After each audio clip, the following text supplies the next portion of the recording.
First You Think is a not-for-profit ministry of the First Unitarian Church of Des Moines. Support us at ucdsm.org today.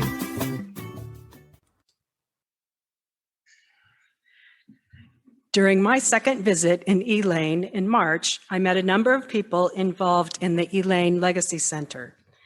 Faye Duncan Daniel put me up for the night at her home in Helena, West Helena, the county seat of Phillips County, about 25 miles north of Elaine.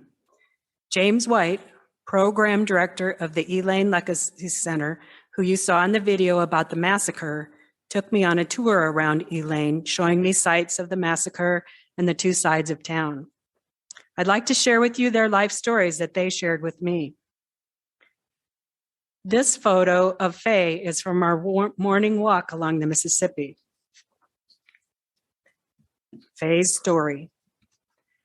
I am the firstborn daughter of Fred and Louise Duncan of Ratio, Arkansas, 6 miles down the road from Elaine, and was born in 1945.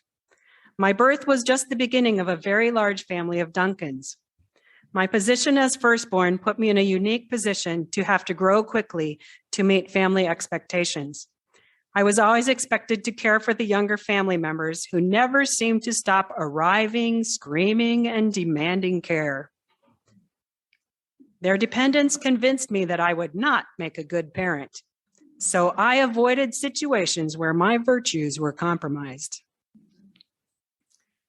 My early childhood was happy and full of adventure. Lots of berry hunting, fishing, or just hanging out finding four-leaf clovers was my favorite pastime.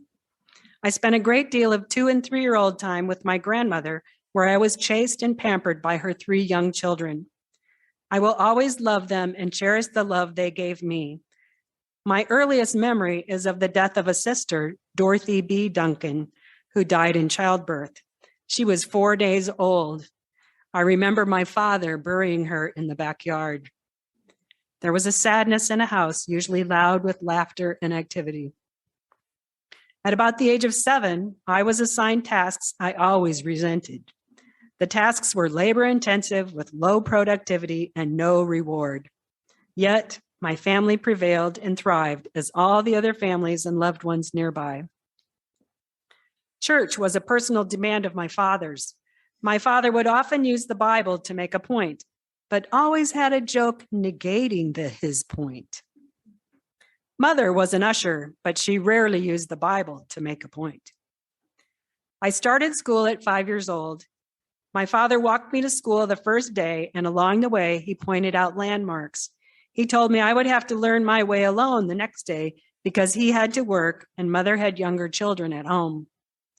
So I tagged along with the children I recognized, never getting lost. That experience so shaped my decisions in life. I was never afraid of getting lost. I launched myself into school and learning as frequent conversations around adulthood centered on getting an education. I was an excellent student and took it as a source of pride. Gangly and unattractive as a young woman, being able to answer questions in class was my ticket to popularity. Since I'm of African descent and my parents were sharecroppers, I was required to work in the cotton fields during peak seasons in the fall and spring. We usually started school in November or December, decisively behind those starting in September. It was in the cotton fields of Arkansas I realized hard work was not a way out of poverty. I watched Black men and women work themselves to death, literally, and they never had money for burials and never left anything to relatives and never enjoyed a quality of life during life. Life on a plantation was labor intense, dirty, and the compensation was always minimal. I could always catch up at school until the 10th grade. When I returned, my classmates were speaking French and taking trigonometry. I was too embarrassed, hurt, and angry to want to continue, so I wrote to my paternal grandmother in Fortis, Arkansas, 140 miles southwest of Elaine, south of Little Rock, and asked to live with her and attend school full-time. She consented, and my parents took me to live with her. I did exceedingly well my junior year and was college-bound. Then my grandmother died unexpectedly. I had met a very handsome young man visiting his family back in Fortis during my tenure. He returned from Las Vegas to take me to the prom. My grandmother's death meant I was returning to the cotton fields, water hauling, and parenting I so dreaded. So I agreed to marry him and move to Las Vegas. My last conversation leaving Arkansas was with my uncle, who challenged me to continue my education. My young husband and I moved into a trailer with his grandmother.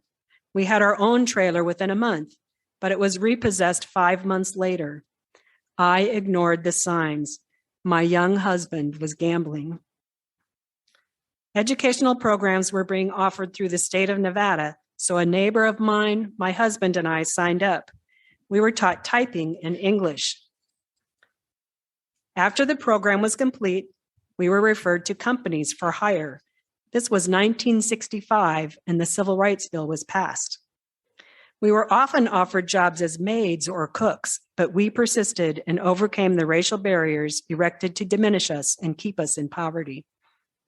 We kept knocking on doors, worked like dogs, and listened to people less competent than us analyze us. We joined hands, trained each other, and became lifelong friends and comrades. We took classes together at the university and continued to improve our skills and experiences. My marriage was floundering when I became pregnant with my only child, who was born special needs. My attention to her deepened the rift in the floundering marriage until one afternoon it erupted in words and blows. I packed my 9-month-old child and moved in with a friend. I continued to gain skills, confidence, and experience that allowed me to make friends with white women easily. They never seemed to mind telling you all their business and everyone else's they knew. Before I landed a job, I was the test case for the NAACP. I had mad typing skills, and that was the only requirement for employment in those days. I excelled and understood the nuances of interviewing and getting the job. My child's condition required continued care. I had to live with other women who had children so we could exchange services, an easy task for me. I soon got tired of those arrangements and decided to move to Boston, where my family had relocated. Living in Boston was not for me. It was always too something. Too cold, too windy, too wet, too fast, too unfriendly, too much traffic, too many immigrants, just too. I attended a year of college while there, much value in that. I returned to Las Vegas, determined to be successful, and found my niche after landing a plum job at a newly opened hotel. After 18 years at the hotel, I was fired, along with all the upper management, and found employment with the County of Clark. I found a great job with a judge who I befriended during a plane ride to Los Angeles. The county job offered so many opportunities. I worked first for the judge, then the constable's office. Finally, I was transferred to juvenile detention. I worked as the administrative assistant to the assistant director, a statuesque, beautiful, unapologetic woman who trusted my work and allowed me to explore ways to retire. I worked for the county for 16 years until the director resigned amid scandal. My assistant director retired, leading me to retire. By that time, I had founded 6 organizations and worked to promote the value of family and community and was completely worn out. I wanted to spend my time with my daughter, so I retired and moved to Arkansas, where I live today, studying, lecturing, and connecting with my community in meaningful ways. I lost my daughter in 2016. I had 10 unencumbered years of agape love that I will always cherish. As for Elaine, it has what most towns have, lots of ideas and limited resources. Elaine lacks cohesiveness and vision or resources to provide either. Elaine, like most human endeavors, suffers from a lack of resources. What resources are available are unevenly distributed and are divided among racial lines. In Elaine, economic differences are dramatized by division of North and South, with Main Street the natural line of demarcation. Whites live on the South Side, and until recently, the North Side was predominantly inhabited by African Americans and was referred to as the quarters. A closer look at the white side of town reveals their levels of poverty, which raises the question, really? Their appearance betray an illusion of an enviable quality of life. Elaine does have potential. They have Mary Olson, a white Presbyterian minister, and Lenora Marshall to pull and push to provide the community with resources. James White, the most popular person in Elaine, is known for his dedication to the people in Elaine. Under their stewardship, Elaine will continually grow into a vibrant town and a source of pride for all Arkansans. That was written by Faye Duncan Daniel.